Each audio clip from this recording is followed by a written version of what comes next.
Leeds United made the most of their second chance in the European Cup against Stuttgart, the team they say has more foreign reserves than the Bank of England.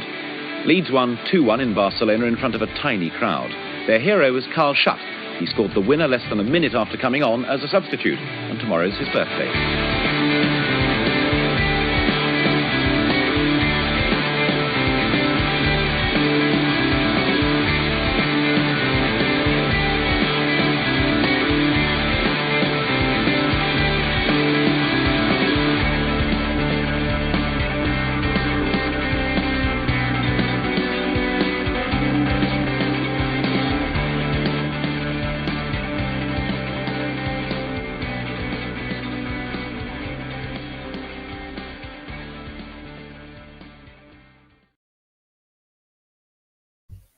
Good evening and welcome to episode 168 of the Talking Shutt podcast, proudly presented to you guys by the guys at the Terrace, everything in retro kit culture, the guys from Manscaped, keeping your balls in trim, ready for the festive period, and the home of the very best football writers, The Athletic. As you may notice if you're watching live, I'm sporting a bad tash from November. Mike's got a cozy on his head, and there's no Ben and Raggy, so we drafted in a big hitter from the world of Leeds United, and particularly the spoken word, in the form of Leeds United under-23s commentator and fellow Beagle owner, Tom Hill. Good evening, Tom. Good evening, mate. Thanks for having us. I won't be too harsh on you. Your tash, to be fair, I can't grow, mate, so I can't say anything bad about it. It's all right, mate. I mean, I'll be honest, I'll let you know a secret, and the other few people who are listening to this. I did get a bit of a run-up. I maybe sneaked maybe 4 days prior to November beginning. Purely because I came up against Scott Phillips and Joe Wayman, who naturally sport beards. So I was at a disadvantage. So I had to do a bit of a run-up, and it's all for a good cause, even though my wife absolutely hates it at the moment. But, you know, you can't have everything, can you? So that's it. Anyway, Mike, how are you, mate? We both missed last week's show, didn't we? Because, well, we'll not mention on why you missed it, but I missed it because of work-related issues. But we left the other two who are not here tonight to hold the fort, and they did very well, to be fair to them. It's a difficult task. And Tom knows too well about that, having done commentary on his own. Tom, I'm always very, very impressed that you managed to hold it together commentating on your own. How hard is that as a skill to commentate on your own? Because commentary in itself is difficult, having had a very brief attempt at it. It'd be easier doing it on your own than alongside someone like Robbie Savage or someone, wouldn't it? Yeah, I mean, I suppose it probably would be, no offense to him, but I guess it depends. Obviously, what you guys see is probably easy for me because you can only see what I can see. So I'm only I can stop talking, I can describe it when we've got the ball and stuff. Radio would be much tougher on your own because you've got to pretty much just say everything that's going on around you. But it's okay, mate. I think I'm quite lucky with the fact that for the, am I in 4th season with LUTV? They've been very good, so it's not as if I'm struggling to get through the games. But yeah, it can be tough, mate. Some of the games where we might have got a bit of a pace in now and again, the rare occasions we do, and I've got to try and pretend it's all okay, and I'm just sat there on my own. But so far, so good, mate. Overall, I'd say it's been a decent experience, the solo games. No, mate, very, very, very good at it. It's very excellent. I'm always very, very impressed. Anyway, we're back for episode 168. There's a few people tuning in live at the moment on the old YouTube, Facebook, and Twitch. If you are one of those very lucky individuals who get to marvel over my tash and Mike's tea cozy, then please share the stream to whatever platform that you're watching it on. Any support is appreciated. And the best place to start is another Sunday kickoff. And me and Mike were just talking before you came on, Tom, before I came on. I'm not down with this Sunday kickoff because Saturday feels like a right waste, if I'm honest. What's your thoughts on Sunday kickoffs? Well, it's tough with my job. Obviously, I don't really get a choice. But to go as a fan, no, I don't particularly like them. I think I like the Saturday routine of what I used to as a kid, getting up, having your breakfast, putting a bet on all of it, or seeing your friends and going down. I think I don't think the same vibe is about the Sunday. Obviously, more people seem to be a little bit more sensible in the crowd. It's not as maybe raucous as that, but. No, if I had to choose, mate, I'd pick Saturdays. And I was saying to someone the other day, actually, there doesn't seem to be a format anymore, does there? They play football whenever they want. There's a game when the season's on. There's a game on every single day, whether it be Premier League, Championship, Europe. So it isn't what it was. But yeah, if I had to choose, mate, Saturday at 3:00 would be the ideal destination. Yeah, I mean, we have got a game with Crystal Palace coming up at 8:15 on a Tuesday evening soon. Yeah. So literally nothing's off the chart. They can just literally play football whenever they feel like they want to play football. But so this Sunday just gone, and I said Saturday then we saw Leicester City return to Ellen Road, and they've had a bit of an indifferent start to the season. Leicester, I'll be honest, going into the game, you always have a bit of Vardy fear just because of what he can bring, and they've got players like Tielemans and the kid Patson Daka. I know he didn't play on Sunday, but they've got enough in that side to challenge anybody on their day in the Premier League. But they have played 18 games where we'd only played the 12 due to their amount of European commitments. But all in all, my take home from Sunday was I was absolutely overjoyed with the result. A draw, I'll take that. But more to me, it was about the performance. For the first time this season, for me, we looked like Leeds United from last season. Tom, did you agree with that, or do you think there's still plenty of work to be done?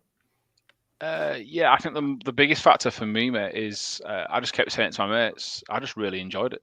I could watch that game over and over again. I thought it was great. They weren't at their very best, but I thought I was quite nervous after half time, thinking, can we keep it up? But I thought that the little spell after half time was probably what you just said then. That epitomised what we used to be like last season, or more what we would like to see. I thought. And the best bit I think I could say is I didn't have a bad word to say about any of them. Performance-wise, I didn't have a criticism of any of them, really. They gave their best. If they could have had their shooting boots on, they'd have beat them. And they're quite a tough team to judge because they smashed us at our place last year, didn't they? And then we beat them at their place. So before the game, I didn't really have an opinion. I thought we might give a decent account of ourselves because I've always got this theory, which is probably out of date, but I've always got this theory that the Europa League's pretty tough. The Thursday, Sunday teams struggle to back that up until Christmas is gone. So, but yeah, like you say, I could not have asked any more as a fan, and I thought every single one were brilliant.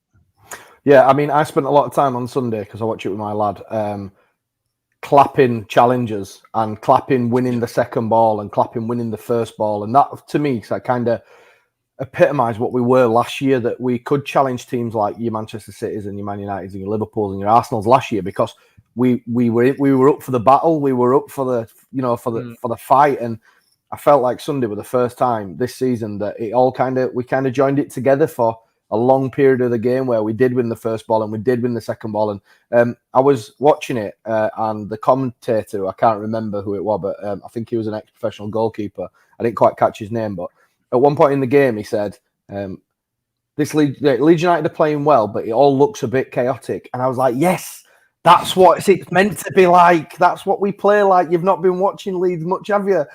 It was great. We were back to being frantic, being just a pest. We were back to just giving Leicester a really, really hard time. And I got the feeling at the end, if we'd have had Patrick Bamford or a number 9, we probably would have took all 3 points from that game. But the nature of the beast is that we didn't, and we come away with 1 point, which on the face of things looks like a good result against Leicester, as we've already said, were potentially a banana skin or a team that can beat anybody on the day.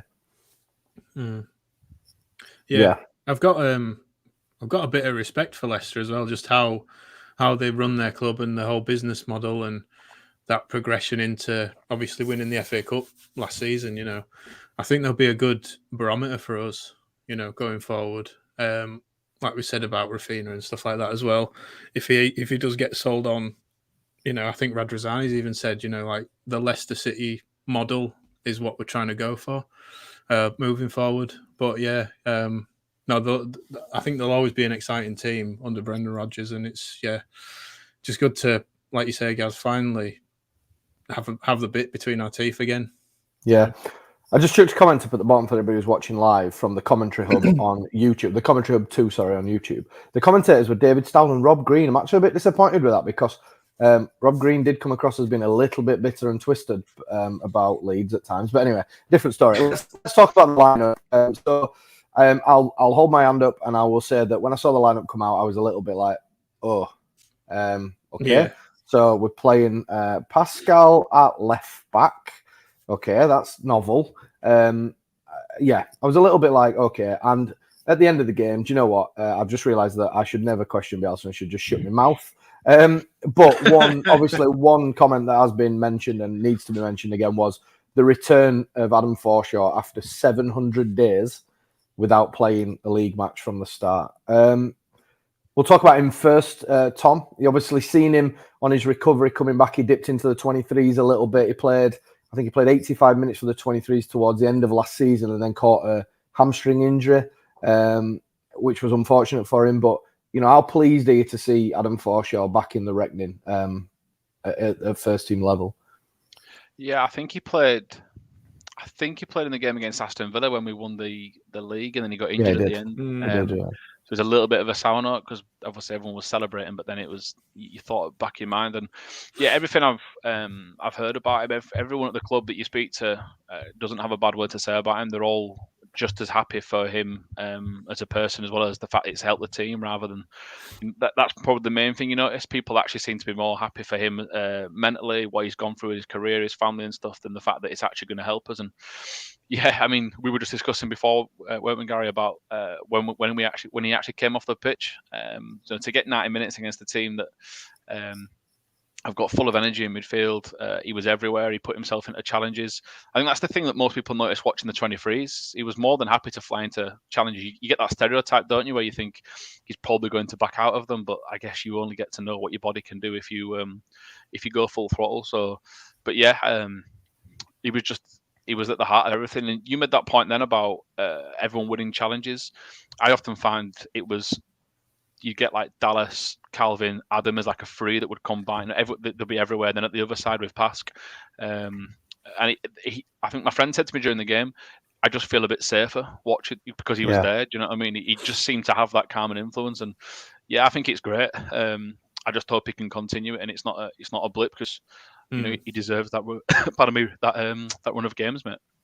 Yeah, absolutely. And I think we'll kind of finish off on the Adam Forshaw bit, because I am also conscious that we don't put too much pressure on the lad. Like, he has had a hell of a long time out. To give some context to that, just as he sustained his injury, he came on our podcast, believe it or not, and then he spent 700 days not playing, and not totally unrelated. It's a bit difficult to get guests now. I'm also really conscious. Like, I saw a few tweets over the weekend saying, Andre Radrizzani was vindicated to say that Adam Forshaw's the answer. I feel like that's actually a bit harsh on both. I felt like Radrizzani hung him out to dry a little bit and heaped a load of pressure on him. And I feel like as a fan base, we just need to be a bit careful. Yeah, he had an excellent 90 minutes against Leicester, and he did everything that we want from that midfielder in there, that combative midfielder. Just plays the simple things, and it doesn't mean, as Jim Ogden makes in the comment, that it's up to Calvin to do that side of things, because he had Forshaw to help him out in there as well. So I'm also a bit conscious that I don't want to put too much pressure on the lad.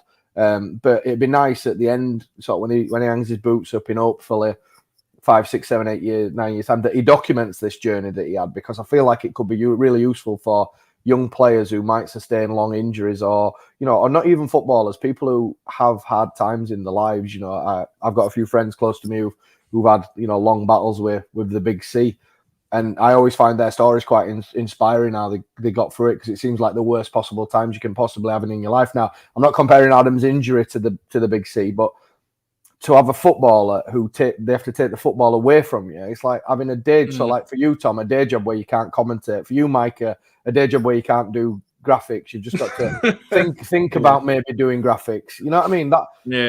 I find it hard to sort of explain what I mean. But I genuinely think that the lad is an inspiration to a lot of people with the way he's gone about it and stuck at it. Because I'm sure at times it would have been just as easy to go, do you know what, I'll hang him up and I'll spend time with my young family. But he handled it and fair play to the lad, I think. Yeah, fair play. Just to add on that as well, I think it takes even more praise to do it at the top. It's not as if he's done it and got released and played in League Two. No, and that's not discrediting League Two or League One players, but he actually did that against one of the best teams in England. And it is a one game. Let's not. I think you're right, Gary. Let's not put loads of pressure on him and get carried away as if that's it now. All the prayers are answered and him and Calvin are going to steer us to glory. But I just thought it made it also sweeter that he did it against you got Tielemans in that midfield. You got players that are real class, and he just stepped up and looked like he belonged there as well. Yeah. It's good to see on another level as well, just to say as well, because he was in the Borough team that got relegated.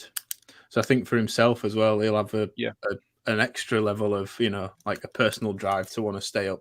Same, I think, a few players. I think Cooper was in a Hull City team that got relegated as well. You think, yeah, they've obviously got a personal thing to prove as well. But yeah, like you say, not to put pressure on them. It's just taking it the old cliche, innit? But week by week, let's not get ahead of ourselves. Yeah, we had a great performance against Wolves, and then we went to Southampton. It's Yeah, that's it. Yeah, exactly. You got to keep your feet on the ground. In the Premier League, any team can beat any team. But another player I want to come on to a little bit, and I'm growing increasingly of the opinion that we talk about Gellard and we talk about Greenwood and we talk about Calvin and we talk about Rafinha in a slightly different vein, and we talk about all these young talented players that we've got in our side, and are they the future of Leeds United? And the name that gets missed out occasionally is Pascal Struijk, who's I think he signed. It's been the anniversary of him signing recently, because I've seen the tweet flying around of when we first signed him, and some of the comments below about people having a bit of a moan about signing a child who we don't know from Ajax. But Tom, you've been lucky enough to see a lot of him at 23 level before. Obviously, he made the big breakthrough into the senior side. But just how good is Pascal Struijk as a genuine footballer, not just as a centre half? I mean, so far we've seen him play centre half, holding midfield. We've seen him play as an 8 for the 23s, I think. We've seen him near enough play as a 10 for the 23s, and we've seen him play as a left back. As a genuine footballer, 2-footed footballer, how good is he? Yeah, good, mate. Very good. I always tell this. Story, but my favourite pass. It's a bad memory of Pascal as well. I've got my favourite memory is when we played Barnsley away in my first season doing commentary on the 23s, and after like 10 minutes, he wasn't listening to Carlos, so Carlos just subbed him, and I thought, well, we're never going to see him again. I just think it shows you how hard they work them in the academy. Opportunities arise. He's got everything, mate. He's fast, deceivingly quick. He's not like, he's not Dan James level, but his positioning skills are second to none. He's brave. He's making the odd error with the pass, but he's passing when you see it. I think it was against Norwich, was it? He can pick a great pass. I think the one thing that pass probably needs is position, just to stay there. Yeah. It isn't. I don't think it's good for his development, I guess, but for the fans to maybe get a full judge on him, if he got to play centre half for the rest of the season, that's when you'd see the best. But yeah, I think me and Ben have described him as a machine. And I think not that I'm condoning gambling, but every single corner I fancy him to score from, and he has missed, and he's going to score this season. He's going to score. He's just a man mountain, and he went on a bit of a scoring run for the 23s a couple of years ago. So that is what all Leeds fans joke about, is that we're crap at corners. And I think once he gets into a bit of a rhythm in the team, he'll become a real threat. I dream of a day of Charlie Cresswell and Pascal on the pitch together from a set piece, attacking it, because we're going to manhandle some teams. But yeah, he's got everything, mate, and long may it continue. And I hope he stays injury free as well. Absolutely. And what a transformation from that game at Cardiff when we went on that terrible run when we were 3-0 up. And arguably it's his mistake and Kiko's mistake, which is not a surprise, that levels it up to 3 apiece, and then we go on that torrid run. And, you kind of then thought, young lad, obviously very talented. I hope that doesn't knock his duck off that he's coming. Really struggled with it. Arguably to blame for the third goal, but he's just gone from strength to strength to strength. And I'll be honest, I put it down to when he had a piss outside of me at Sheffield Wednesday. We shared a urinal together. Was he always a loving moment. Such a unit as well, because these players, when they seem to come up to the first team and then they'll go back to the under-23s and they've grown like 4 foot. Yeah. He played. I mean, I'm sure someone will listen that will probably correct me, but I want to say Coventry, his first game I ever did when I saw him, and he was just a beast. But it was his distribution that was I want to say an issue. I'm being critical here. He's a footballer at the end of the day. He's better than me, but that was his area of the game, that passing out from the back he seemed to struggle with. But when it came to one-on-ones or winning a header, he was a dominant force. But yet, you make a good point, because that's now Charlie, because Pascal's now moved on. Do you know what I mean? So they've had to learn that. But yeah, he was a very physical presence, and I think you're right, because coming in and out of the team and the work they do in training, naturally they'll get bigger, and obviously they're getting older as well. It's been 4 years since I think he's been in the academy, so and long may it continue. Let's talk about the game then in general. free kick from Rafinha. I did that dad thing. If anybody's ever watched football with a dad, and the dad's been a very average footballer like I were, I decide to give my son tips during the game of like, if you had a free kick in here, this is where you should put it. And me and Judd, and I'll bring him in if you don't believe me, we're just having a discussion about Rafinha's setting up of that free kick.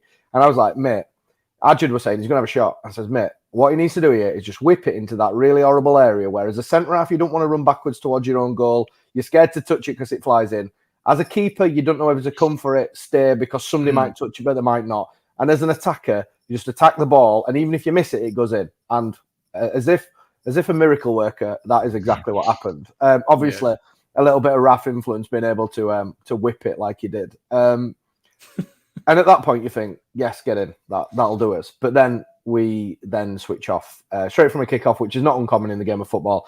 And I saw a few people being very critical, but Harvey Barnes, that is an incredible finish from that angle. That is, he can do it. You know he's got it in his locker. To be fair, I think the argument in the build-up to the Leicester goal was Samara, like, two players decide to go, then neither actually go to him, and he gets the flick on. And I think that's the bit where Bielsa, when he's probably done his 19 hours worth of recap, will pick up on that point that nobody really took ownership of attacking that ball, and he got the flick on, and then they go and score. And you're a little bit disappointed after that to concede so quickly, I think. Jack Harrison has a chance. We talked about it briefly before we came on, and Jack's having a little bit of a tough time. I think for 60 minutes on Sunday, we saw a brighter Jack Harrison, Harrison more like he was last year. The chance from a set piece, ironically, after what Tom's just been saying, Calvin attacks it. And to be fair, on Sunday, Calvin had quite a bit of joy of attacking that front post. I think he forced a save out of Kasper Schmeichel in the first half twice, I think, at the near post. And there was one where the defender got on it and it bounced off of, I think, Kasper's post at the front there. So a bit of that. But, what did we make of that chance? Mike, you've obviously seen it back now. It's one of them where I don't think he expects it to come to him. When he does, his body shape's all wrong. He tries to get something on it to get it in there and just gets too much on it. Yeah, I think any player under 5'4" is any player over 5'4" is struggling to do anything with that. I think it's just you can't readjust for that. All you can hope to do is just be in the way of in the flight of the ball. But no, I think it's very harsh to sort of criticize him for that. What can you do, really? I think even your Ronaldos and Messis of the world will struggle with that. I think.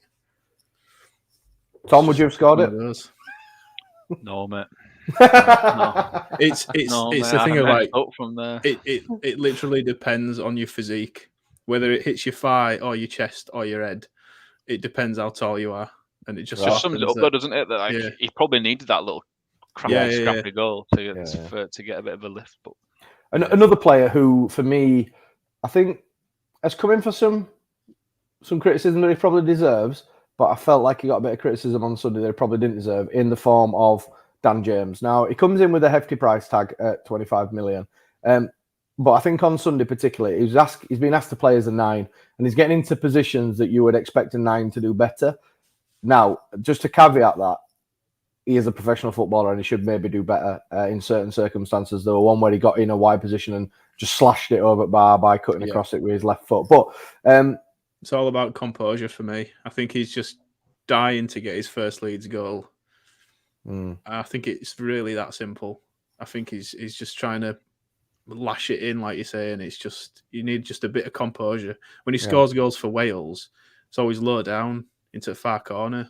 He has had chances, and I think he's in sparks. You see why we've signed him. But I was talking to Adam Stocks today from the Gone Off on a Tangent podcast. If you don't, because obviously, for anybody who don't know, all those podcasters just talk to each other about podcasts. We don't really. But me and Adam were just talking today, and I was saying I get the feeling with Dan James that we're kind of reliving Jack Harrison in his first season under Bielsa, where there's quite a lot of adaptation taking place and getting used to the way that we do things, and maybe he's trying a little bit too hard to impress. Tom, what's your thoughts on Dan James? Well, again, I think it goes down to what I said about Pascal. He hasn't played the same position, has he? He's not played right wing and stayed there. He's not played left wing and stayed there. I was baffled at first when I saw him at 9, but I actually thought it worked quite well on Sunday, because the one thing that and this again, I can't criticise Marcelo, so I'm not going to do it. But the one thing we don't really do is stretch teams. Pat predominantly sometimes will pick up the ball short, and he can get in behind. But especially this season, I've noticed a lack of pace in behind, which Dan James does for us in a heartbeat. And I do wonder, would he be effective off Pat? So would he play 10 and play behind him?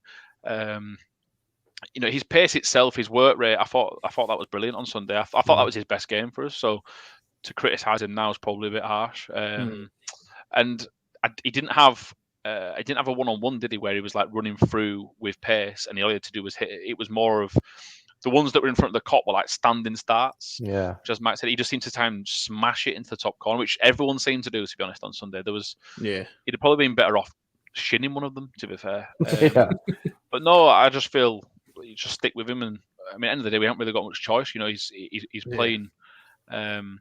He's playing in every position he can for us. He's trying his best, and the price tag is the price tag, mate. You can't do anything. He hasn't set that.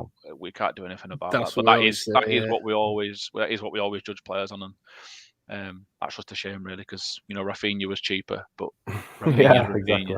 And that's the thing. We're always going to compare to Rafinha. Yeah. So one player I personally, and I have to caveat it with that, feel is beginning to show his worth is Rodrigo. I genuinely believe that we're now seeing why Marcelo sees him as a 10. And it's obvious now that he definitely sees him as a 10 because we've essentially played the last few games with false 9s, with players playing as a 9 who are not 9s, while he continues to play as a 10. So that to me tells me that he's definitely a 10. Now, I went to Burnley away, and I came away from the Burnley game of the opinion that he had a good game. And I got absolute pelters, dogs abuse on social media, as you do, because I was wrong, obviously. Nice to see nice to see in the comments, the webcam HD XYZ girls are here. Nice. Brilliant. I'll block them. Anyway, going back to Rodrigo.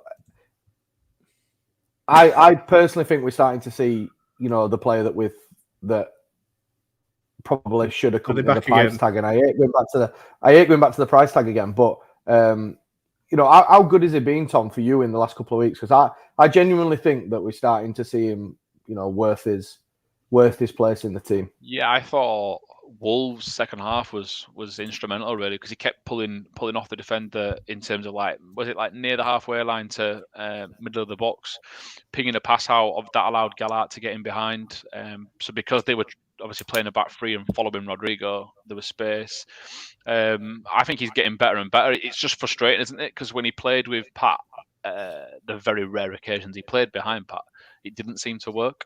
And now I think we're crying out for Pat to stand behind him, which is a real frustration. But yeah, again, another player that we probably, as fans, judged a bit early. He wasn't playing much.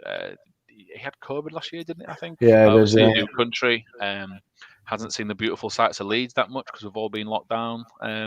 He just looks more at home, I feel, not in the team. He looks a bit happier.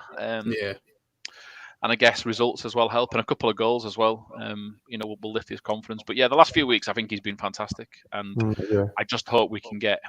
I think the biggest issue is when he gets the ball and he passes it out wide. I'm really screaming, saying, "Can somebody go stand in the box?" Because we all know who would be stood there if he was fit. And I think that's where a lot of our issues have come from. You look out wide, they're looking up, and then you just think, somebody please be there. But because Rodrigo's passed him it, he isn't going to be there in double quick time, unfortunately. He needs to try and get some of Dan James's pace, and he'll be fine. It'll be perfectly fine. We'll drop Marcelo a line, get Rodrigo some Dan James's pace. We're laughing. It kind of wraps up the game from Sunday. I thought the referee was absolutely appalling. There was one coming together with Llorente and Jamie Vardy on edge of box, where Vardy's looking for getting Llorente sent off and looking for a penalty. And for me, that doesn't happen if the referee doesn't spot the blatant handball, and I mean blatant, literally 2 yards away from him. I thought that the refereeing display as an entire officiating team on Sunday were woeful, if I'm honest. And I'm not going to get back on my soapbox because, to be honest, it's getting a bit worn out, but the refereeing English level, every level at the moment, is nothing short of a shambles. And even when they're allowed to go and play out with the Champions League train set, they somehow managed to fuck that up as well. So very, very poor, I thought, on Sunday. One day we'll be happy. Yeah. Anyway, moving on then. Before we get into some more stuff, we need to hear from one of our sponsors, the guys at The Athletic. Obviously, the home of the world-class football writers, including our very own Sir Philip of Hay. I have to call him that. I'm not allowed to call it the other way, otherwise it sounds like a naughty word. And this week he's released an article on the fact that Adam Forshaw didn't start a league game for 700 days. And he delves right into Adam Forshaw's injury problems, but also what he actually brought to the team on Sunday. He's worked with one of their guys who looks at the statistics and all the data, and he's wrote a very, very good article, as we come to expect from our mate Phil. There's loads of good podcasts on there, including the Phil Hay Show.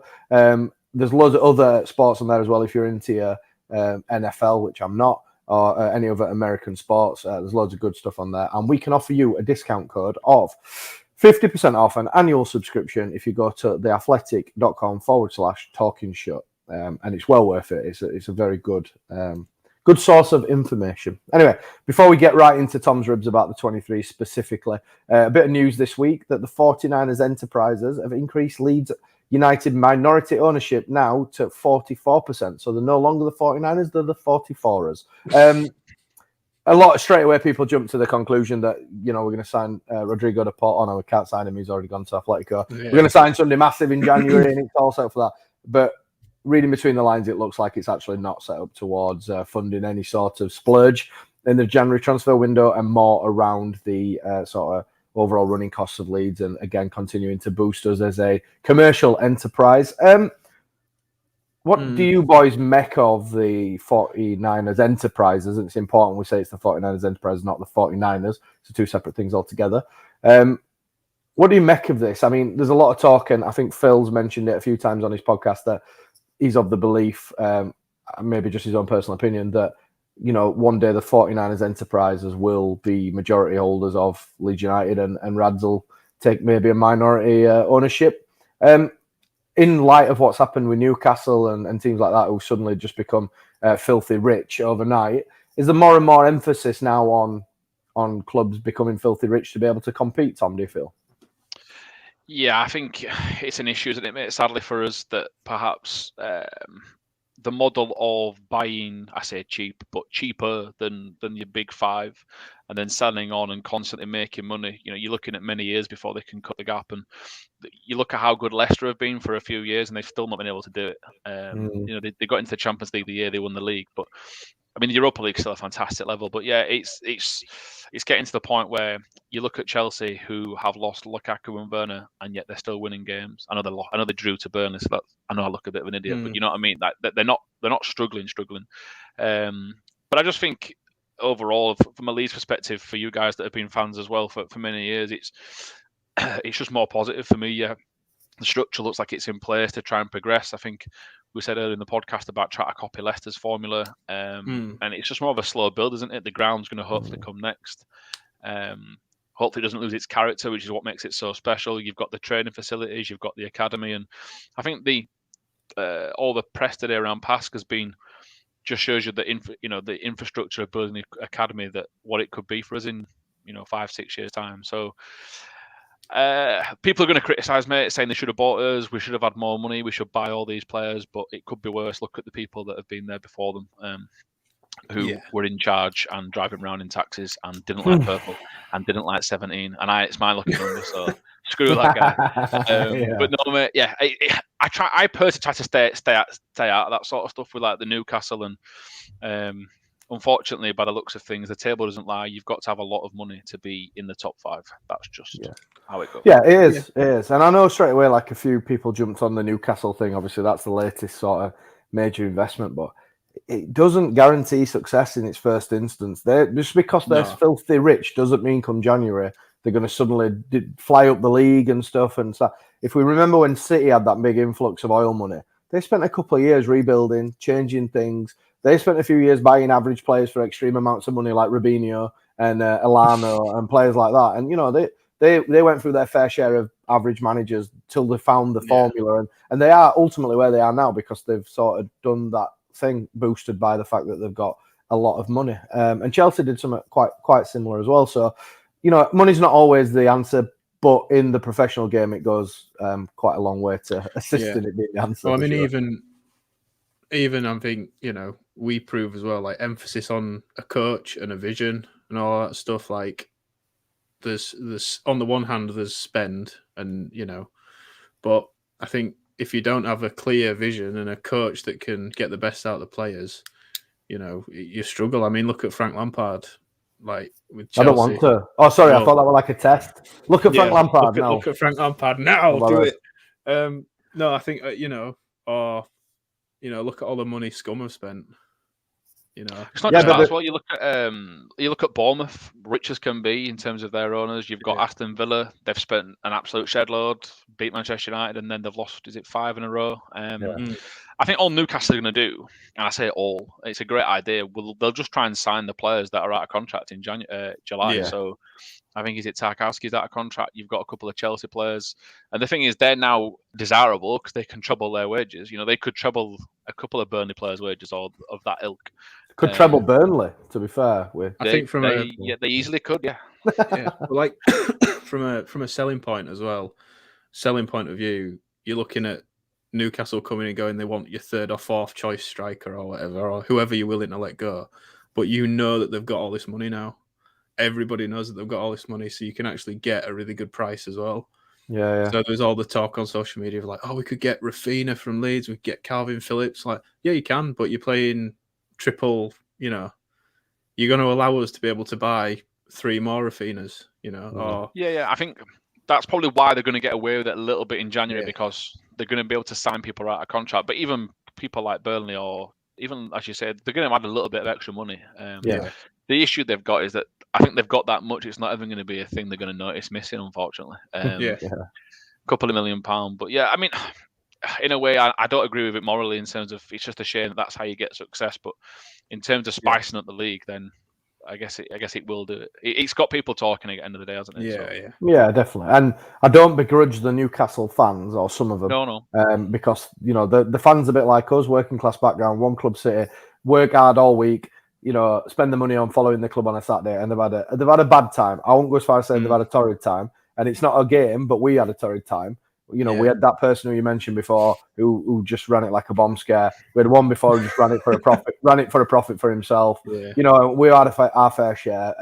But yeah, we'll have to wait and see. Right, Tom, coming on to your sector expert bit then, the under 23s. I've really enjoyed yours and Ben's coverage and watching the 23s this year. I feel like they attacked the league, and they're exciting to watch. But just recently, they've fallen on a little bit of a sticky patch, unable to see games out. How much of that do you put down to, Tom, the fact that the injuries in the first team has meant that the 23s have kind of become a finishing school for them players right on the edge of leaving the 23s to get to the first team, but not quite ready to make that impact. So they still need to play a bit of games, and there's a lot of chopping and changing of 40 minutes here and 45 minutes there, and we saw with Firpo 20 minutes. How much of that do you think's played a part in it? I don't want to say all of it, Gary, but for me, that's where I would probably put my finger on it at the minute. I think if you analyse the 23 squad, this is no criticism of them because they've got some bright futures in the Football League, but there is probably either on ability, experience, age. There's probably about 5 of them that are first team squad ready. You've got probably Cody, Charlie at centre half. You've got Pascal's pretty much played, I think, twice, if that. You've got a few in midfield. You've got some of them now. You've got Gallagher. You've got players that were playing every single minute of the 23s that are now not. And I just feel like the biggest example of it will probably be Arsenal, where Balogun played up front for them. I don't know if he's the top scorer in the league, but he's their top scorer. He's played in the Premier League. He's played in the Cup. He didn't really get a sniff playing against Charlie Cresswell.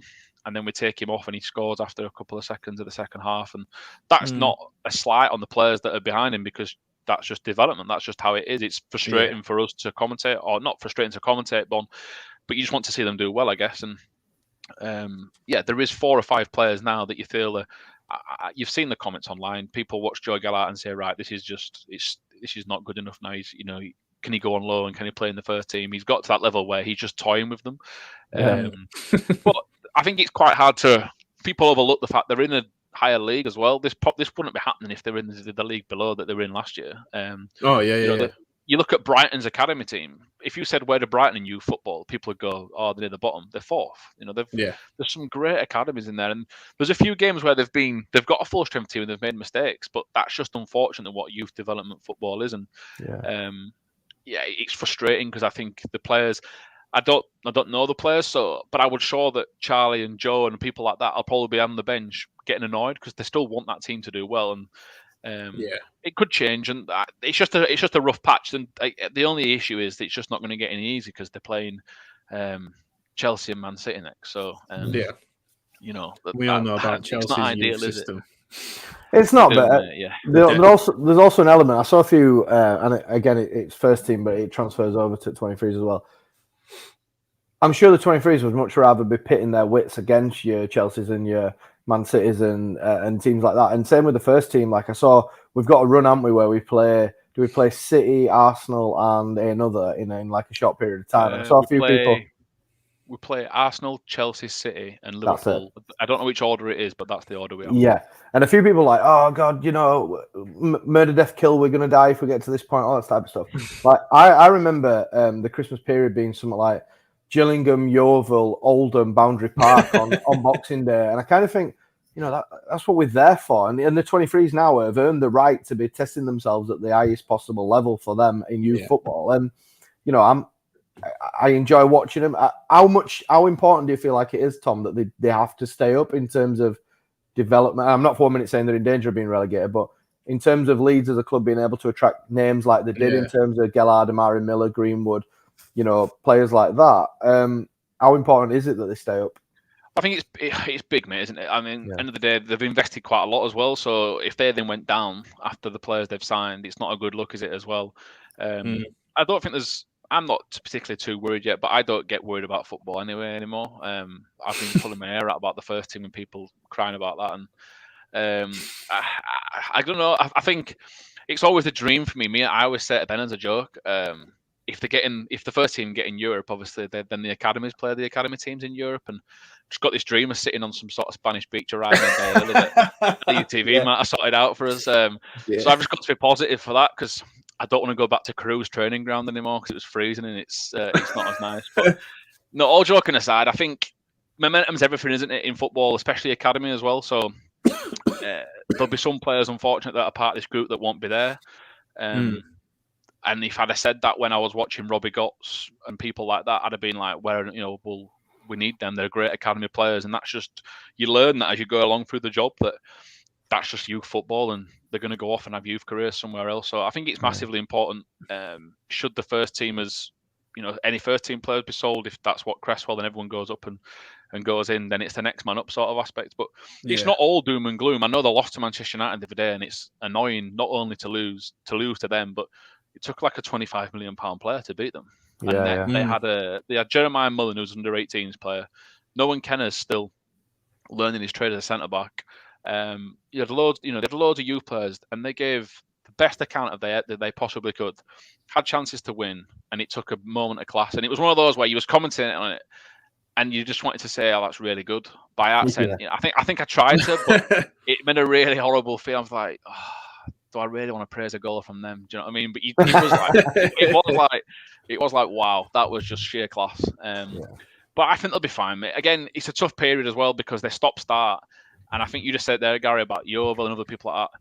The kids aren't sat around Thorpe Arch anymore. They're on international duty. They're going places. Cohesion and continuity is not what it perhaps was a couple of years ago either. Yeah, absolutely. Mentioned for Mark Jackson, obviously won the league with the 18s, won the league with the 23s. Now doing good things again with the 23s. He's making a step up, involved with the first team coaching as well. We've obviously had him on the podcast. We know him quite, not I won't say well, but we kind of know him. Great guy. Talking about him specifically, he's beginning to look like he could have a career in the game, not just as a youth coach, but himself in his own standalone, a little bit like Carlos Carbajon did. And he's sort of turning things around at Huddersfield as well recently. How much of a difficult job do you think it is for Jacko to replicate what the first team do, manage these bits where he has players for 20 minutes, still want to win the game himself, still want his team to have a little bit of his identity as well. Like, I think that his role might go under the radar a little bit of just how tough of a job that actually is. Yeah, I mean, you can see it from both sides, can't you? The one side is how many coaches would jump at the chance to do what he's doing, to work under the regime he's working in. So, not that I'm trying to tell him to get on with it or anything, but do you know what I mean? It's a blessing in disguise, really. The pressure's obviously huge. He's got to work with these players, but I think he's done a great job again. I mean, I interviewed him the other day after Arsenal, and you could tell he was annoyed, but at the same time, he was trying to say to them how positive it was. Again, this is you look how many players from Arsenal Academy have played for their first team. Yeah, exactly. It's countless. Do you know what I mean? And the experience itself of playing in front of a crowd, and I think he seems really upbeat. He seems really positive himself.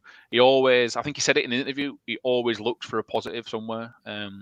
Because the way I've analysed development football to first team is it's just totally different. Results aren't absolutely everything. Do you know what I mean? You can lose so many games, and if you learn your lessons, and by the end of the season you've regrouped and you've picked up points, and 5 under-18s players are now playing for the 23s, that's progress. So yeah, it's very different. But I think we made the point earlier about not putting pressure on Adam. Same for Mark as well. I see a few tweets now and again creeping in that he's going to replace Marcelo, blah, blah, blah. One, I don't ever want to think about Marcelo leaving, which I'm sure you guys don't. And it's just the same old, it's an easy transition. It's very rare does that opportunity actually arise in football. So just enjoy it for what it is. His coaching is great as well. You could absolutely nip that in the bud with Carlos at Huddersfield. It's not going too well for him. It's tough. It's a tough gig. I mean, again, he has gone to Huddersfield, so it's a different level, isn't it? He's playing in the Championship, and I'm not going to slag Huddersfield off, but no. But yeah, it's one of those, mate. And his team are all really approachable as well, and friendly and hardworking as well. And I remember a few years ago, I got talking to somebody about days off. I just had a joke with one of the coaches, like, what do you do about a day off? And he just looked at me like a ghost. He was like, we don't get days off, mate. Like, they're probably one of the hardest working squads, coaching staff, everything in that entire football club. So they get the rewards mainly through sheer effort as well. Yeah. Fair play to him, and I think the ownership, the entire atmosphere around the club drives that ethos as well, and it drives that culture. And we've said it for a long time. We wax a club about Marcelo, but I don't think it is just Marcelo. I think that there's some credit got to be given to Rads and to Angus Kinnear and to the rest of the hierarchy at Leeds that they've fought. That they've made that culture, they've made that ethos, and hopefully that's something that outlives their stay at the club, because ultimately they are only here temporary. Hopefully we feel like we've got Leeds United back as an identity, whereas we kind of lost ourselves for a few years when we became a little bit cutthroat and we were signing players and terminating the contract, and we were sacking tea ladies because they looked unhappy. We were ripping out the number 17 seats, all that type of stuff. And that's why I think that for me as a fan, it just feels a bit more nice and warm inside. And although I'm still heavily emotionally invested in my club, as my tweets will show that day if we lose, but I think that I'm also able to take that step back and look and see how far we've come, both as a youth team, both as a first team, and more importantly as a club, and think we're more than right on the right track. And I don't want to be liked. I like being hated by other fans, but absolutely hate. But I also want to be able to say, but my club do things the right way, because we're scumbags, but we do things the right way. So fuck off. But like you're saying, the conveyor belt of talent as well, like coming up. Like, I agree with you guys. Like, I wouldn't, we're talking about like our under-23s playing Chelsea's under-23s, Man City's under-23s. It's like, at least we've got like a very realistic roadmap for our players to progress. I wonder how many of their players actually believe that they're going to end up playing for the respective senior squads. You know what I mean? Like, I'd much rather do things our way and Leeds under-23s be just like bobbling about in mid-table. Because I know it's a tight league, but I'd rather the process stays. I think that's right. The right way to measure youth success, I think. Yeah, sorry to put in there, but just some of the points you're making gave me like a couple of like flashbacks. But it wasn't even that long ago. How many times did we watch a youth player and just stand there and think, when are you going to leave? So It wasn't that long ago that Sam Barron, when like the story came out that he was getting a lift to the game, he left. Yeah. I remember watching Lewis Cook thinking, trying to enjoy every single performance, thinking, you're going to go. Delph left. The list is absolutely endless. I think as a club, it's nice that I saw a few tweets and I spoke to a few fans outside the game at Ellen Road for the Arsenal game, and they were saying how it's nice to be able to come to games because they can't come on a weekend for either work duties or they can't afford it or they can't get a ticket. And there'll be some fans that'll get to watch an academy player that they might get to watch Charlie Cresswell, and in 5 years' time he could captain Leeds. Or I'm not putting that pressure. You know, that's the sort of pathway they might have. It just makes a nice change that we're not looking at our youth products as price tags anymore. Because that is what we did for what. I mean, I'm 30, so pretty much all of my 20s. Every academy prospect we had, if they were any good, we sold. So just enjoy it for what it is. Yes, they're going to be frustrating because some of them won't be ready yet, or some of them will put bums on seats because you would pay to watch Joe Gellert play football all day long. I mean, it's just good. It's enjoyable. There's a lot of, I think you've both said the same things. It's not ideal, but look at how bad it could have been, and just enjoy the good times because football is very, it works in cycles. I don't ever want to come on this podcast in a couple of years and go, do you remember how good that academy player was? And and we've got like Bradford in the cup and the beaters. I dread those days. So no, you're right, mate. All positive. Right. Just to put you on the spot finally, then, Tom. Not of the Gellard, Greenwood, Cresswell, that sort of ilk. Who do you think is sort of the next player that kind of breaks through? Because I really like watching Jeremiah Mullen. I like watching Chris Moore. I'm a big fan of Jack Jenkins, although I feel like maybe the club has with Jack Jenkins again. Yeah, maybe the club has developed a bit quicker than Jack probably has to stake a claim in the first team kind of thing. But sort of, who would you chuck out there, Tom? It's a good question, mate, because obviously there's a few that are on the verge of things. I would like to see the fans get a little bit more of Sean McGurk. He sometimes struggles to break through Miller, Somerville, and McKinstry in there. I like Sean McGurk. He's got a bit of not chip's the wrong word, but a bit of a swagger about him. A little bit to like Joe Gallart's, that he knows he's good and he doesn't like getting beaten and he'll put himself into a challenge. I don't think we've seen the best of Leo Helde at centre half either. He struggled because we've been light at the back and we've been light at left back, so he was on the bench while Junior was out. I think him at centre half for a full season could be quite good.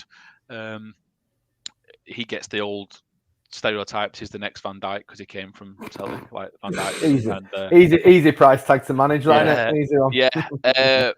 Max Dean is probably still should be at school, so it's quite tough to put pressure on him. Chris Moore's an interesting one, mate.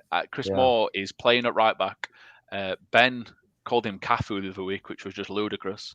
He played an absolute blinder. An absolute blinder at right back. He's another one. But yeah, McGurk for me, just the one that I would like to see a little bit more of as a starter. But you made the point earlier, Gary, that there's just a few. We're at that transition period now where we're probably going to see a few leave and then the next class of 18s come through. You've got Morton Spencer in there. You've got Archie Gray's playing. Well, Archie Gray can actually play for the 16s, but you've got him. Alfie Hughes is a bit of a live wire up front. There's a couple of decent forwards, but yeah, I think the two that I would like to see a little bit more in the starting 11, the 20, if just from a fan perspective of McGurk and Helde. Yeah. I really like Max Dean, but he reminds me of the kid at school. You know, when you're an older kid at school and the younger kids start coming through, and like one walks past and he's got a bit of swagger, and you said to your mate, "Look at this little shit," and he turns around and goes, "What you're looking at, dickhead?" He reminds me of one of them like 7 or 8 year olds who will just fight anyone, like 16, 18. What do you want? What do you want, dickhead? Give me your dinner money. It just reminds me of one of them. Just the way he goes about the game. If there's any sort of like niggle, he's involved in it. I really like the way he goes about his game, if I'm honest. I find him quite exciting. And the lad can finish. He can finish. Yeah. Mate, he's 17. He's 17. Like that's people don't, because he's been in the team. And I know some fans don't look at the youth football, which is absolutely fine. I know first team is everything to them. That is no complaints like whatsoever. But he got his first deal the other month. You know, after the season, he got his scholarship. And Ben will always just say he's in his first year. This is not. He's playing PL Division 1, scoring goals against Manchester United, and as you say, with an attitude of I'm going to beat you up while scoring. He's just got that. He's like an annoying little itch in the corner. You'd hate to play against him. You really would. I saw a few people, Tom. Sorry to break you off. Draw comparisons to a certain blonde-haired striker who found his way over the Pennines eventually. In terms of the way he approaches the game, as in like just being basically an horrible little shit. And I think they're quite good comparisons, to be fair. He's got aggression. He can finish.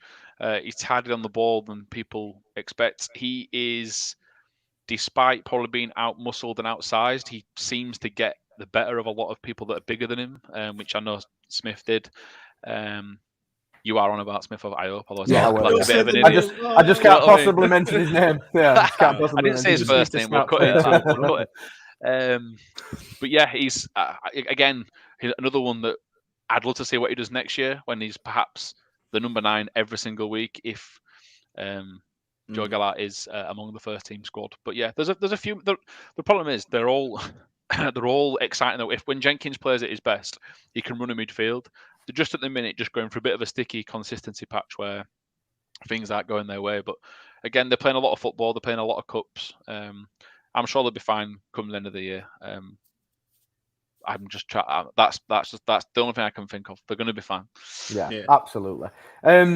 Moving on then to a bit of Leeds news. Now we'll let Tom have a break. But before we get some other Leeds news, we need to hear from one of our other sponsors. Christmas is coming. I'm sorry, lads, if you've not started your Christmas shopping, maybe get started. But what would be a great Christmas gift for your respective other half is a lawnmower 4.0 from our friends at Manscaped. The sector experts at men's below the belt grooming, and you can get yourself a lovely little gift pack for your your relevant other, or do you know what, maybe even for yourself. In there you get a lawnmower 4.0 battery operated LED lit powered knacker trimmer. Don't take the guard off, you will bleed to death. And that's why Ben's not here. Yeah, Mike, we talk on this podcast regularly about its multifunctional use. Do you know what its latest use is? I can trim my tash hair so it doesn't go in my mouth with the edge of it. Because the LED light allows me to see what I'm cutting. What more can you want from that? Just turn big light on. No, I live in Barnsley. I'm not putting big light on. People will break in. Have you seen that? Have you seen that? What's that film called? The Quiet Place. After 8 o'clock, we walk around in silence because otherwise the chavs are through a window if you make any noise. But anyway, joking apart. Back to Manscaped.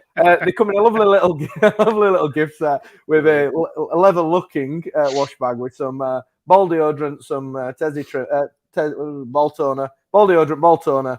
And that's about it. Oh, and you get a lovely little newspaper. It's quite repetitive, but Mike sold it for collecting the aftermath of the use of. You put it on the floor and allow all the trimmings to accumulate. Yeah. So anyway, if you need this, if you are unkept and you require something, or you want to get it as a gift, we can offer you a discount. We can offer you 20% off. And free shipping anywhere in the world if you use Shaving Shutt at checkout. And what's becoming quite regular now and funny is I get at least a couple of Instagram messages a month of somebody with a 4.0 lawnmower trimmer going, "I've got one," and I'm like, "Fantastic! Your balls will love you." That thing. So anyway, big thanks to Manscaped continuing to support us. In other Leeds news, pictures of the trimmer. Yeah, not the I don't need to see the results. The trimmer's fine. Marcus Abad has signed a new deal. The goalkeeping coach gone a little bit under the radar because obviously he's not a player or anything. But yeah, Marcus Abad signed a new deal and done great work with Melier, Calvin, and a host of youngsters currently away on international duty. Joe Gellard's since pulled out though with a minor injury. I think it was pitched at. And also, we've seen Rodrigo and Llorente join up with Spain. Llorente a little bit later than Rodrigo. But interesting comments from Luis Enrique, the Spain manager, was Rodrigo's back in the team because he's now achieving what's required of him at the highest standard at Leeds United. So take from that what you will, which is quite interesting. By, who was the striker they had at the Euros? Was it Morata? Yeah. The striker who was just awful because he was... weren't they going to revoke his passport at one point? It was that bad. Like, he couldn't score a penalty for fudge, could he? It was awful. He couldn't do anything. But he was one of them. He was meant to be the next best thing, and he was out on loan. He was like sub-loaned, wasn't he? He were at Chelsea at one point, weren't he? During the Euros, I'm sure he was on loan from his parent club, and then the loanee club had loaned him out as well. That's bad. That's like 3 wages. That's like Jean-Kevin Augustin style, isn't it? Yeah. Like he's on loan at Nantes from Leeds via Leipzig, via the Dog and Duck, because nobody really wants him, which is a shame. I mean, surely Rodrigo gets into that team. Yes, you'd imagine so. But obviously, Tyler and Dan James have gone to Welsh duty. So a healthy smattering of Leeds internationals now. Still doesn't make me want to watch international football anymore, to be honest. But I find international breaks now pretty tedious, and I'm fed up of them this year. Well, me and my brother we've had 20, haven't we, already? Well, it's been there's been an international break every 3-4 games. In the thing is, what do you do? Like, what do you do on international? As a Leeds fan, as a football fan, like, I don't know what I do with my Saturdays and Sundays now that we do international things. Like, I genuinely don't know. Yeah. Like, them people who I live with seem nice, and I take my son to football. But like, other than that, what you meant to do? Go to non-league or go to. Get yourself down to Ossett United.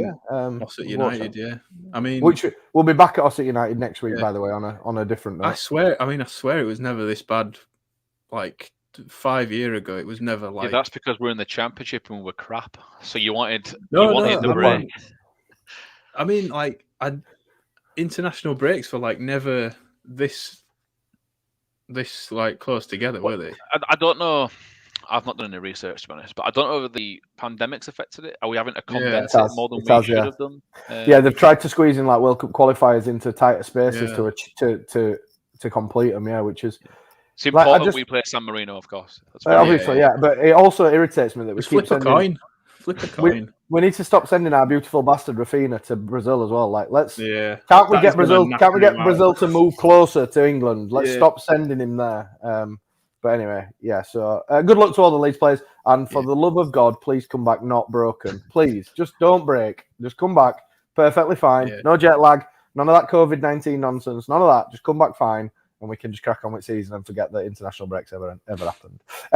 Moving on then to one of our favoured ones. As people might realise who tune in, week out, there's no Raggies Predictor this week, purely because me and Mike just muller it. No Raggies here, so we're going to have a bumper Raggies Predictor next week. So we'll kind of leave him to it, but we'll have a bit of this. Yeah. Shit out of the week. The shit out of the week segment, designed to us to shout out people, groups of people, football teams, and various other things who have annoyed us, irritated us over the last week. So I've got a couple of nominations. Gents, feel free to add any. Persistent bookings for shirt removal. So we saw Rafinha score against Leicester, removed his shirt in dedication to, I think, a Brazilian pop star who died recently. Neymar did exactly the same thing. Why does that warrant a booking? I don't understand. I know it's a rule, but I don't understand what's the issue. Is it that somebody might steal his shirt? Or? I think it's because you can't police what they've got on their shirt. Yeah. I think it's so. For example, I could play for Leeds, score, and have talking shit on my shirt, which is not. You should do. You should definitely do that. No, but I know what you mean. But I think it's because it's a blanket rule because then they can't. It just means that they don't have to do as much checking for. Obviously, you could have religious, you could have anything. Yeah. Fair point. But I'm still putting it in there. Didn't he get booked as well for diving in the crowd? Who was that against? Raf. I know Rodrigo got booked for kicking the corner flag. Did he really get booked for that? I haven't seen that. I'm sure he got booked for belting it. Let's stop being petty about it. I understand what Tom's saying about the potentially advertising or coming up with something stupid on the undershirt. I get that. Because let's be honest, I don't mean to be disrespectful, but a lot of footballers are not very bright. So no wonder they have to bring rules in. Patrick like Bamford. Apart from Patrick, obviously, violin playing Patrick. But I'm just checking that Rodrigo did get a card for booting the flag. Yeah. Why though? That's just stupid. Vandalism. That just being a vandal. I guess say he snaps it in half and the top half flies into the West Stand.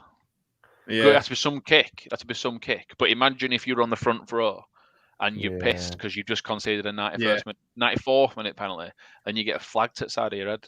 Yeah.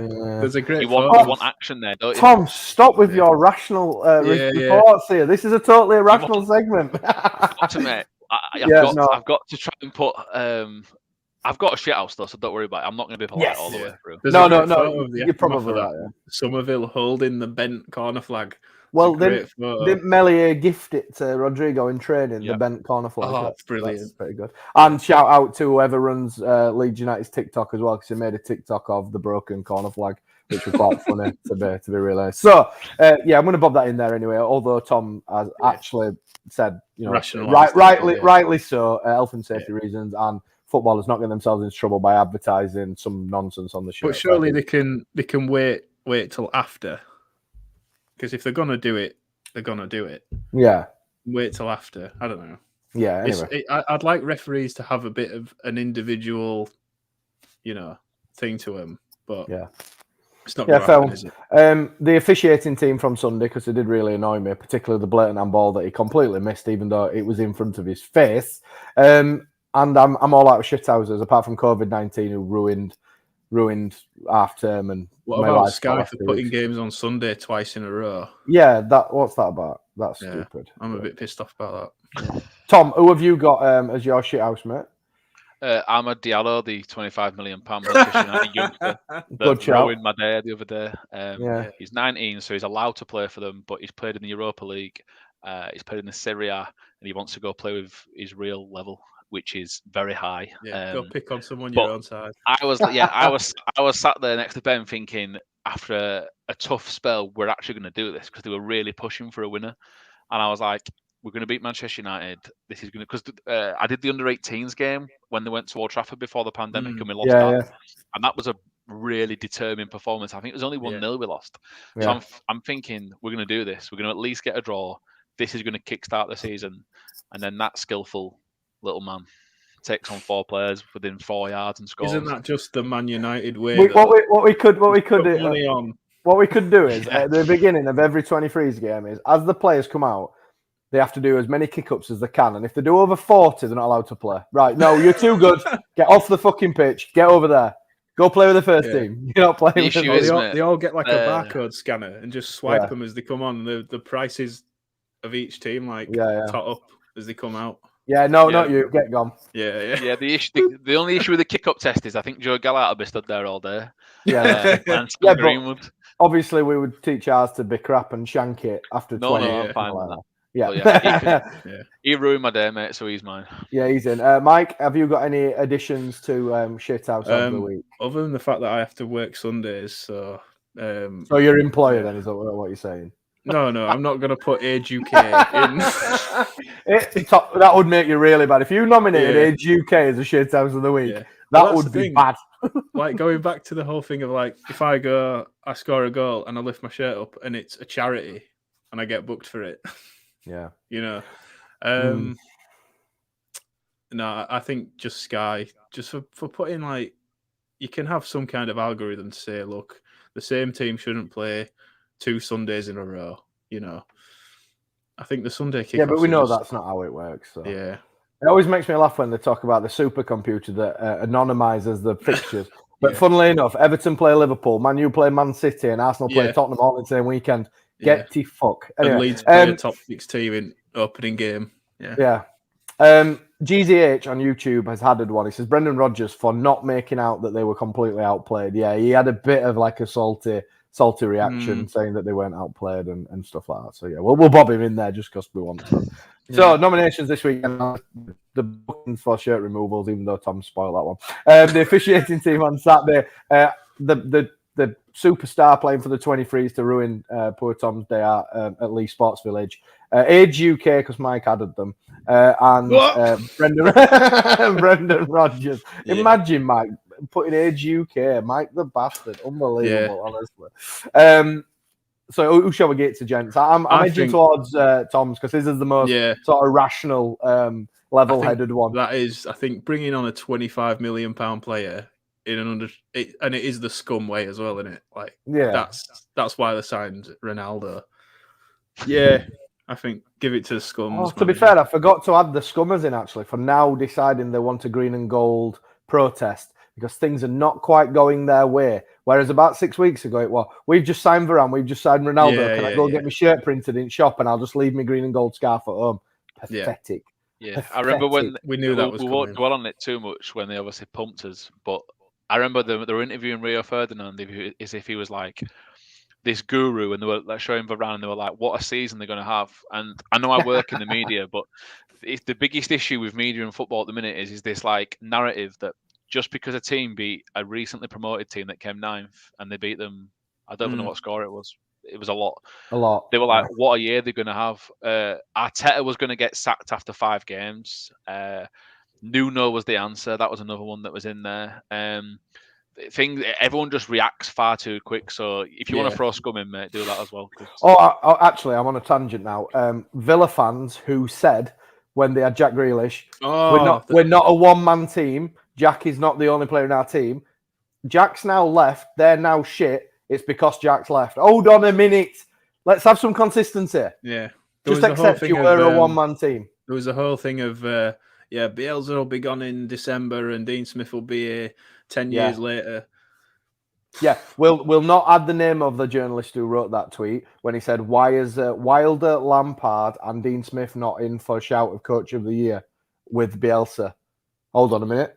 All 3 currently unemployed. Get to fuck again. Anyway, we've run off on a tangent, gents, but we will give it to the superstar playing for the 23s who ruined Tom's day out at Lee Sports Village. So we'll give it to them. Moving on slightly, a big shout out to Jay from the Facebook group, All Leeds Aren't We? Reached out a little bit ago and we've kind of partnered up with them. So if you are a fan who lives UK or you live abroad or you are on Facebook, you are active on the Book of Faces, go and join All Leeds Aren't We Facebook group. It's the biggest Facebook group, got 54,000 followers, which is pretty impressive. Go join them. They'll be sharing our podcast week in, week out and pinning it in there and stuff. So you'll get to keep up to date with us. On that note, if you listen to us intermittently, every now and again, regularly, make sure you subscribe to YouTube. Make sure you subscribe to your relevant podcast players so that you don't miss out on this absolute bobbins every week, because we'd hate for you to miss out on that. Before we say goodbye to Tom, we just need to hear from our final sponsor, the guys at the Terrace. Mike, what's going down in the Leeds United world at the Terrace? Talk to me about Christmas decorations. Go on, my Christmas tree and a David Batty jumper that I need to purchase. Well, you can Leedsify your Christmas tree with retro kit Christmas tree decorations. Nice. You can get an amazing range of Christmas jumpers, which we were looking at before the show. One as opposed to doing any sort of research and as opposed to doing any of that, making sure the show's any good, we spent time looking at Christmas jumpers on Terrace website. Yeah. Brewed up, but not clued up. There you go. Yeah, that's the Christmas jumpers, the Leeds Christmas jumpers are really sick, actually. There's we were looking at the David Batty one. There's a Merry Klitschmas. There's Robin Koch with a Robin Redbreast. There's El Loco. What I would say, if you're planning on getting merry this Christmas, be very careful with the Merry Klitschmas jumper, because if you're like a Christmas do and you're saying stuff to people, that could easily be misinterpreted and you might get a black eye. So just be careful with that one.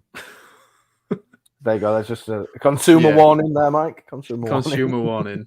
Yeah. There's also like little gift boxes as well. All your retro kit mugs, all the usual good stuff that we do.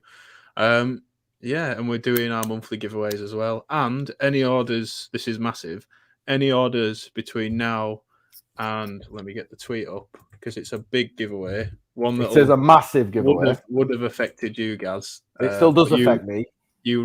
Does it still? Yeah, because I want one now. Right. Well, any orders placed between today and December 5th, you get entered into a random prize draw to win a completely free PlayStation 5 for Christmas. So there you go. Doesn't matter what you order. I've got a theory. A bottle opener or what? Go ahead. What I'm going to do is I'm going to buy a raggy mug that you can see on camera now. Yeah. And then 2 days later, I'm going to buy one Christmas tree decoration with a different name. Then 2 days later, I'm going to buy one more Christmas tree decoration. The same address. With a different name. Hold on. I'll share it. My mum's address can have one. My work address can have one. Yeah. I'm gonna stand a chance of winning that PlayStation 5 because it's probably the only A opportunity. PlayStation 5 getting delivered to your work. Yes, And you think you're it's fine. It's fine. Yeah, well, yeah, that is a good point. So yeah, go check out guys at the Terrace. Everything in your retro kit culture, and just a shout for them as well. They created the kits for Banbury, who recently played in the Cup against Barrow, featuring John Stevens and Robbie Gotts. And also another Leeds United link. Simon Grayson's son played at centre half for them as well. So there you go, full Leeds link. That brings us to an end of the show. A big thanks to Tom, who's appeared for the second time. He's got his Talking Shutt brace. One more and he gets a hat-trick ball. We've never actually given any of them balls out, Tom, so don't get too excited. But Tom, thanks very much for your time. Well, we did have a supplier at one point. Somebody was going to give us some Talking Shutt balls. Yeah. And then I think they stopped listening, to be honest, so we never got them. Anyway, Tom, brilliant. It's been a real pleasure, mate. You keep up the fantastic work over at LU2V. Yes. I always enjoy listening to you and Ben and watching the 23. So thanks very much, mate, for taking a bit of time. I know we've run over a little bit and your burgers will be cold, but thanks very, very much, mate, for coming on. It's a real pleasure. No, mate, as I always say to you when you message, more than willing to help. So thanks for having us and hopefully come on again soon after more 23 success, mate. Yeah, absolutely. And thanks again. Mike, it's been a pleasure, mate. Thank you very much. And we will be back at Ingfield next Wednesday night. Now, the COVID has fully left the Talking Shutt podcast. We're all clear for the time being. So we will be back next Wednesday at Ingfield at 7:30. And for anybody who joined in last year's Christmas quiz, where I got pissed and put pictures of spiders up and then crashed the entire Christmas quiz.